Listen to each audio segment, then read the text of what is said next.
Greetings, everyone. The desire for happiness is universal. We all want to be happy, and we don't have to read a book to know that. And yet, happiness is so elusive, isn't it? Happiness can sometimes feel so out of reach. It's almost like a secret. Let's dig into this and find the true essence of happiness.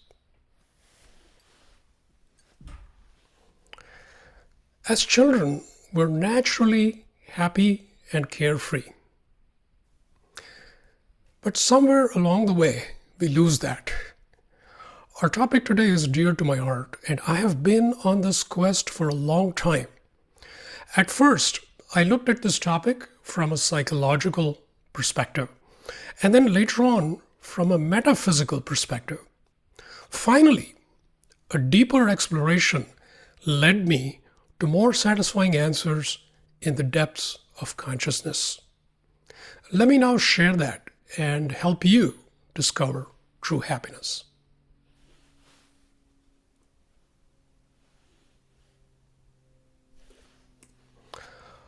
Are you happy?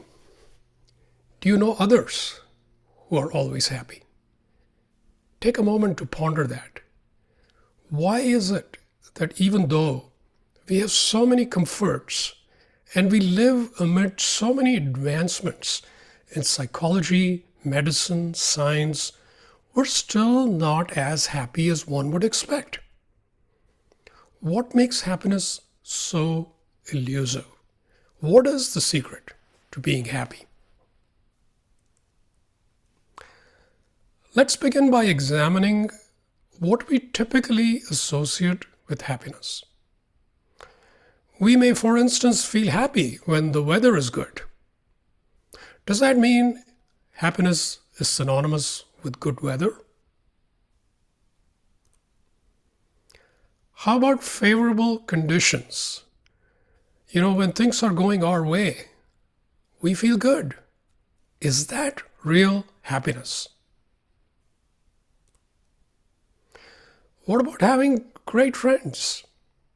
Does that bring true happiness? What about having fun? Does that induce happiness somehow? Does having stuff that we like bring happiness? We all can think of some nice toys, but does that stuff really bring you happiness? What about achieving something important? Would you say that achievement equates to happiness? Or maybe it's looking forward to something that is promising, a promising future. Does that make us truly happy? We have positive associations with all of these things. But that does not mean they bring us enduring happiness. All of these things, you will notice, are external to us. We have very little control over them. For instance, we can't control the weather, right? We cannot control the behavior of other people, and so on. And even when it comes to things where it appears like we have some control, we really cannot control them with any degree of certainty and consistency. All of them are in space and time. So in fact, you can plot them, on a space-time graph, and you'll notice, they all come and go. Events, things, people, they occur at a certain point in time. They're there for a period of time, and then what happens? They're gone. They are transient. Let us step back and take a look at happiness from the internal instead of the external point of view. Internal means that, we look at what's going on within our personal experience or our inner experience. Are positive emotions, for instance, such as feeling elation, would you say that is happiness?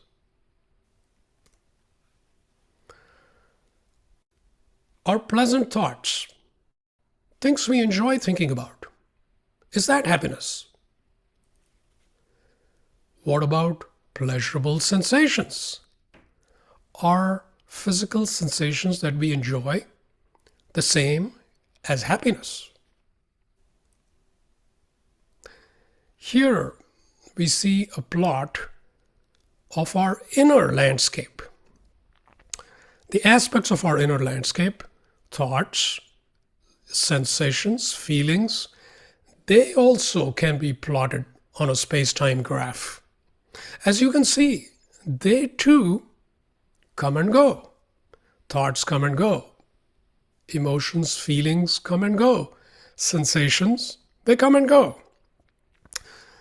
Even though we have considerably more influence over our inner environment, we recognize here that inner content also is transient at the end of the day. Now imagine being warm and cozy inside your house as you watch a storm raging outside, right? You can see how even though it's very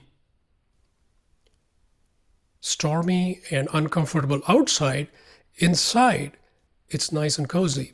Similarly, your inner state can be in a place of warmth and inner comfort, even when there is external chaos.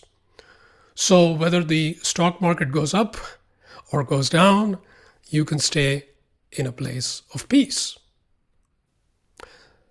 The first step towards happiness is to decouple our inner state from the outer circumstances.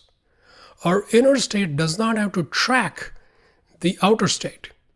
And this is a key point. Helen Keller put it this way. She said, happiness cannot come from without. It must come from within. How do we get to this place? Start with exploring your inner landscape with curiosity. And I do not mean just thinking or being philosophical. Instead, be with your thoughts with a high degree of awareness and clarity. Notice what is there with lucidity. Imagine somebody has switched on the lights in a dark room and everything is lit up. Now you can see everything clearly. Notice with no judgment, no analysis, just effortless observation. And you can start very simply with this. You can spend a few minutes every day observing your thoughts. And you can simply see your thoughts like clouds passing by in your inner sky. And this getting to know your internal landscape, it leads you to this place where you can decouple your inner from the outer. Now, even after we decouple the inner from the outer, we still notice that happiness does not stay. It is still fleeting. So what is happiness we can count on? Happiness that does not come and go, happiness that does not depend on external factors, happiness that is deep and enduring. For that, we need to shift from the inner to the core. What does that mean? If you take the typical person, the focus tends to be on the outer events, people, things. And the inner, the thoughts, the sensations, the feelings, they tend to track the outer. And this is mostly what I call unconscious living. And this is the average person. And this results in very superficial happiness. When you take the first step, when you decouple the inner and the outer, and you learn how to stay equanimous on the inner, no matter what's going on, this is what I call conscious living. This is true empowerment. And you will find quality happiness is starting to emerge when you do this. Now, when you finally shift from the inner to the core, you live from a constant recognition of your core, which is your essence, which is pure consciousness. This is true happiness. This is freedom. And this is what I call superconscious living. So you go from outer to inner, inner to core. What's happening when you do this? When we're less conscious, we identify with external things, our possessions, relationships, activities. So our identity is bound up in the outer. When we become more conscious, we identify with our inner experiences, our thoughts, feelings, and so on. At the highest level of consciousness, we identify with our core, our essence, not the outer or the inner content. Instead, we see ourselves as essence.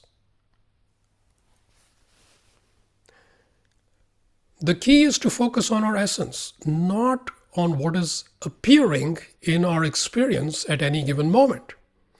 So focus on who is happy, not what you're happy about. Because as we noted, the external is fleeting, but who you truly are is enduring. So what you're happy about will go away, but who you truly are will not. So what we're talking about is really a new kind of happiness, where being happy is independent of all fluctuating variables. True enduring happiness instead of relative transient happiness. And that takes us to the heart of the matter, your true identity. Who are you really? Have you ever pondered that? Are you a person?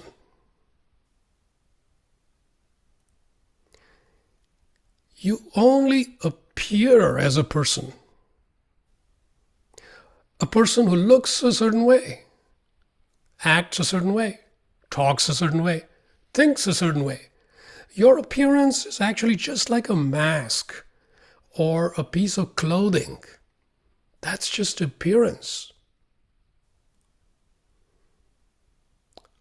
Who you are, who you really are, is clear, luminous awareness.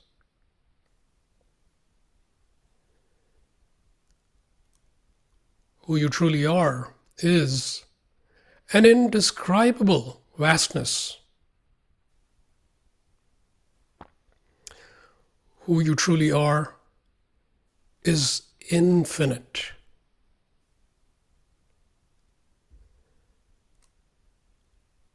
Who you truly are is pure consciousness. In other words, you are the essence of happiness. Simply be that essence. To recap, decouple thoughts and emotions from external occurrences, you'll have a lot more fluidity and inner freedom. Then you shift from identifying even with your thoughts and emotions and instead identify as your essence. Now there's an even greater degree of freedom and happiness when you see yourself as essence. So the secret to happiness, in a nutshell, just be. This sums up everything we've just talked about. And Just Be also happens to be the title of my book. And I hope you found this sharing useful and illuminating. May you be happy, and may your life be filled with light. Thank you for your attention.